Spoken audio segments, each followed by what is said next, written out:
नमस्कार,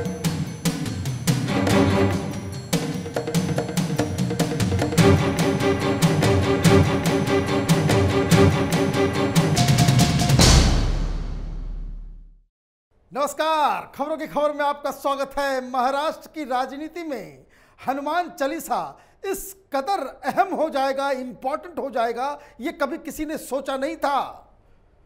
हनुमान चालीसा वर्सेस अजान, इसकी लड़ाई मुंबई से चलते चलते अब दिल्ली तक पहुंच गई है। अमरावती की सांसद नवनीत राणा आज दिल्ली में जो प्राचीन कनॉट प्लेस का हनुमान मंदिर है, वहां उन्होंने हनुमान चालीसा का पाठ किया और उद्धव ठाकरे के ऊपर जो जबरदस्त हमला किया है उससे शिवसेना बौखला गई है। और ये वक्त, आज की तारीख नवनीत राणा ने इसलिए चुना क्योंकि आज ही मुंबई में शिवसेना एक बहुत बड़ी रैली करने जा रही है, जिसे महाराष्ट्र के मुख्यमंत्री और शिवसेना के प्रमुख उद्धव ठाकरे संबोधित करने वाले हैं। और उद्धव ठाकरे की इस रैली से पहले ही शिवसेना ने यह ऐलान कर दिया है कि शिवसेना के जितने भी दुश्मन हैं उनके चेहरे को बेनकाब किया जाएगा।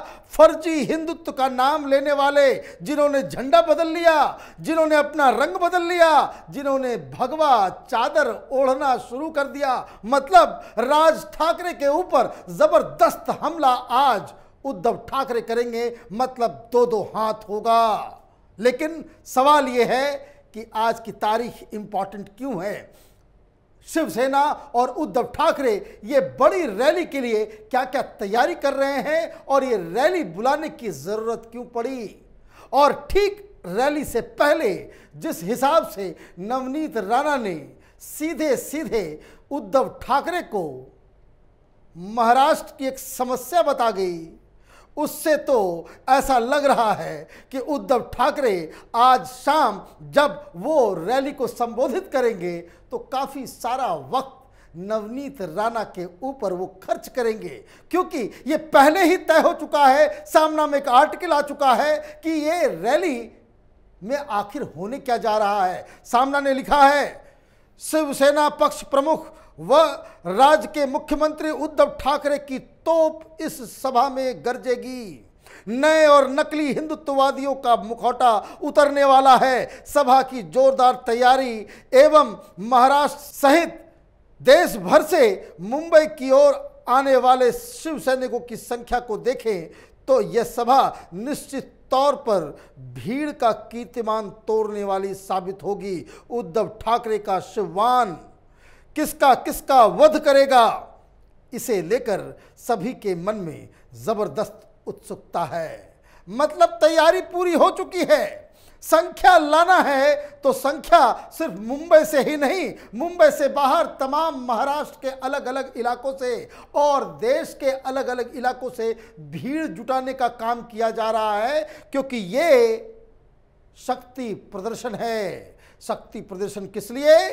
क्योंकि बीएमसी के चुनाव की घोषणा होने वाली है और उससे पहले कि चुनाव के तारीख को घोषित कर दिया जाए, उससे पहले एक शक्ति प्रदर्शन शिवसेना के लिए जरूरी था, क्योंकि अगर बीएमसी में शिवसेना हार जाती है, शिवसेना को ऐसा झटका लगेगा कि शिवसेना अपनी, जिसको कहते हैं एग्जिस्टेंस के लिए लड़ती और लड़खड़ाती हुई नजर आएगी।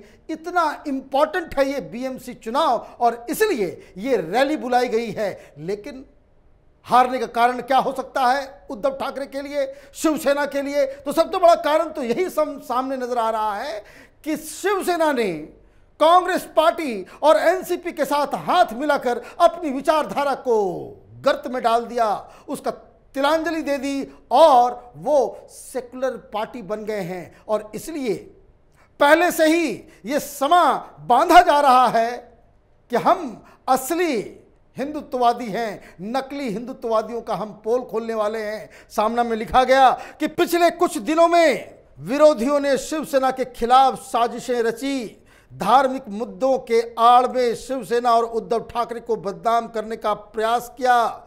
उन सभी का बुर्का उद्धव ठाकरे इस महासभा में फाड़ देंगे। विरोधियों का वास्तविक चेहरा दुनिया के सामने आने वाला है। उनकी योजना, उनकी साजिशों का पर्दाफाश करने वाले हैं। हिंदू हृदय सम्राट शिवसेना प्रमुख बाला साहब ठाकरे द्वारा स्थापित की गई शिवसेना का हिंदुत्व सोने जैसा तेजस्वी है। उसके लिए किसी तरह का प्रमाण देने की आवश्यकता नहीं है। फिर भी कुछ लोगों ने शिवसेना पर हिंदुत्व छोड़ने की टिप्पणी की। रंग बदलकर शरीर पर भगवा ओढ़ा, झंडा भगवा किया। उद्धव ठाकरे की महासभा उन नए और नकली हिंदुत्ववादियों का पर्दाफाश करने वाली साबित होगी। पहले ही बता दिया कि हमारे ऊपर सवाल उठ रहे हैं। भाई सवाल उठ रहे हैं तो प्रमाण देना होगा, लेकिन उन्होंने पहले ही कह दिया कि हमें प्रमाण देने की जरूरत नहीं है।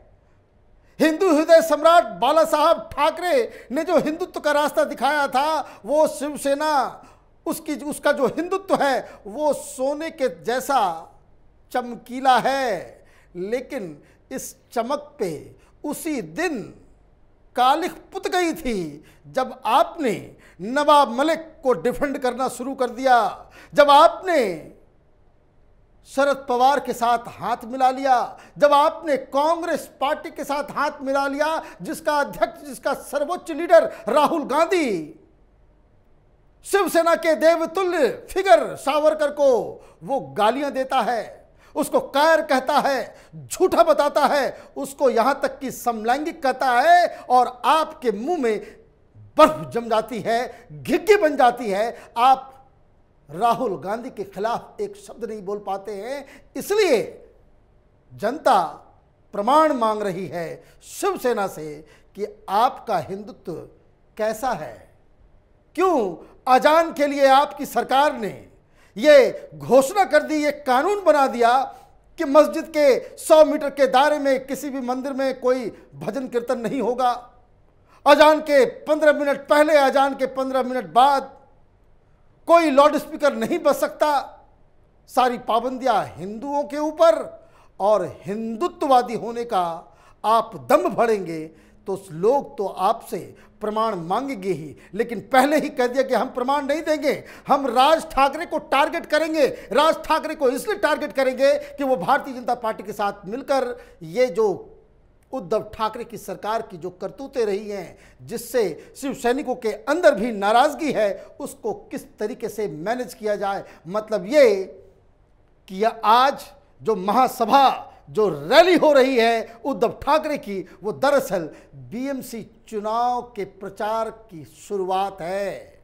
और वो इतने ज़्यादा अंडर कॉन्फिडेंट नज़र आ रहे हैं कि उनको शिव सैनिकों को मुंबई नहीं, मुंबई के बाहर, महाराष्ट्र के बाहर से भीड़ इकट्ठा करने की ज़रूरत पड़ रही है। और आगे क्या बताया गया कि इस रैली में क्या होने वाला है, उन्होंने लिखा कि हनुमान चालीसा के नाम पर भी स्टंटबाजी करके कुछ लोगों ने शिवसेना पर आरोप लगाए, उद्धव ठाकरे की आलोचना की, लाखों शिव सैनिकों के लिए पूजनीय माने जाने वाले मातोश्री के बाहर आकर हनुमान चालीसा पढ़ने की चेतावनी दी। शिव सैनिकों ने उनका इंतजाम किया, परंतु फर्जी हिंदुत्ववादियों को बुलाने वाले मालिकों की खबर उद्धव ठाकरे इस सभा में लेने वाले हैं। उद्धव ठाकरे क्या बोलने वाले हैं, इस पर विरोधी खेमे में खलबली मची हुई है। मतलब 3 टारगेट हैं, एक राज ठाकरे, दूसरा नवनीत राणा और तीसरा भारतीय जनता पार्टी। शिवसेना कह रही है कि ये नवनीत राणा को तो बकायदा खड़ा किया गया है, हनुमान चालीसा के नाम पे इनको लग रहा है कि ये फर्जीवाड़ा हो रहा है। लेकिन लोग तो यही पूछ रहे हैं, भाई अजान पे कोई पाबंदी नहीं और कोई हनुमान चालीसा पढ़े तो उसके खिलाफ राजद्रोह की धाराएं के तहत उसको जेल के अंदर डाल दिया जाए। और इसलिए ये तमाम तैयारियां मुंबई में चल रही थी कि नवनीत राणा ने अपना दांव खेल दिया। ऐसा दांव खेला कि उद्धव ठाकरे की किरकिरी होने लग गई, क्योंकि उन्होंने प्रेस से बात करते हुए साफ साफ उन्होंने कहा कि वो कोई भारतीय जनता पार्टी की एजेंट नहीं है। क्या खबर आई, सांसद नवनीत राणा ने पत्रकारों से बात करते हुए कहा कि राणा दंपत्ति किसी के रिमोट कंट्रोल से नहीं चलता है, चाहे वह भाजपा ही क्यों ना हो। उन्होंने कहा कि आज हम यहाँ हनुमान चालीसा का पाठ इसलिए कर रहे हैं ताकि महाराष्ट्र के लोगों को उद्धव ठाकरे से मुक्ति दिला सकें। सीधा सीधा हमला कि ये जो उद्धव ठाकरे की सरकार है उससे मुक्ति पाने का वक्त आ गया है। और वो उधर रैली कर रहे थे। मीडिया की सारी जो सुर्खियां हैं वो नवनीत राणा ने चुरा ली। दिन भर वो दिल्ली के प्राचीन हनुमान मंदिर में वो जो गई, वो लाइव चलता रहा। लोगों को समझ में नहीं आ रहा है कि भाई ये अचानक से उद्धव ठाकरे के ऊपर हमला क्यों की। और यह हमला इसलिए हुआ है क्योंकि शाम में वो एक रैली करने वाले हैं। रैली से पहले ही उन्होंने हमला करके उद्धव ठाकरे को एक तरह से समझिए कि उनको बैकफुट पे ला करके खड़ा कर दिया है। आगे क्या उन्होंने कहा, महाराष्ट्र के मुख्यमंत्री और शिवसेना चीफ सूबे के लिए किसी संकट से कम नहीं है। इसी संकट को दूर करने के लिए दिल्ली के कनॉट प्लेस इलाके में लगभग 5000 साल पुराने हनुमान मंदिर में हमने हनुमान चालीसा का पाठ किया। मतलब ये वो बता रही कि महाराष्ट्र की अगर कोई समस्या आज की तारीख में है तो वो उद्धव ठाकरे है, उद्धव ठाकरे की सरकार है। और ये समस्या से जब तक मुक्ति नहीं मिलेगी महाराष्ट्र में शांति बहाल नहीं होने वाला। महाराष्ट्र विकास के रास्ते पे नहीं जाएगा। इस विपत्ति से, उद्धव ठाकरे से, उद्धव ठाकरे की सरकार से महाराष्ट्र को मुक्ति दिलाने के लिए ही वो हनुमान चालीसा का पाठ कर रही हैं। और उन्होंने ये भी बताया कि हमें जेल में भेजा गया, लेकिन हम जेल के दौरान हर दिन 108 बार हनुमान चालीसा का पाठ दोनों लोगों ने किया। ये बात भी आज उन्होंने मीडिया को बताई। मतलब ये कि महाराष्ट्र में बीएमसी चुनाव अब गरमाने लगा है। बीएमसी का इलेक्शन उद्धव ठाकरे के लिए, शिवसेना के लिए जीने और मरने का सवाल है। और इसलिए शिवसेना पूरी ताकत झोंक देगी कि किसी तरीके से एन केन प्रकारेण वो बीएमसी के चुनाव को जीते। लेकिन ज़मीनी हकीकत कुछ और इशारे भेज रही है। वो इशारा है कि लोग उद्धव ठाकरे के सरकार से खुश नहीं हैं।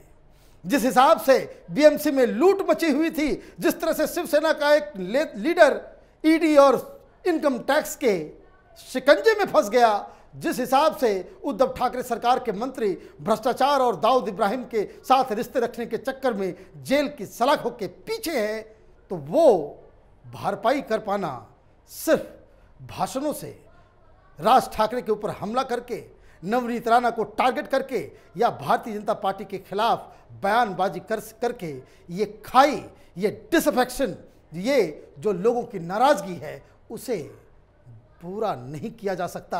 हमारी नज़र इन तमाम गतिविधियों पे बनी हुई है। आप देखते रहिए कैपिटल टीवी। हमारे वीडियोस को लाइक कीजिए, शेयर कीजिए और हमारे चैनल को सब्सक्राइब कीजिए। धन्यवाद।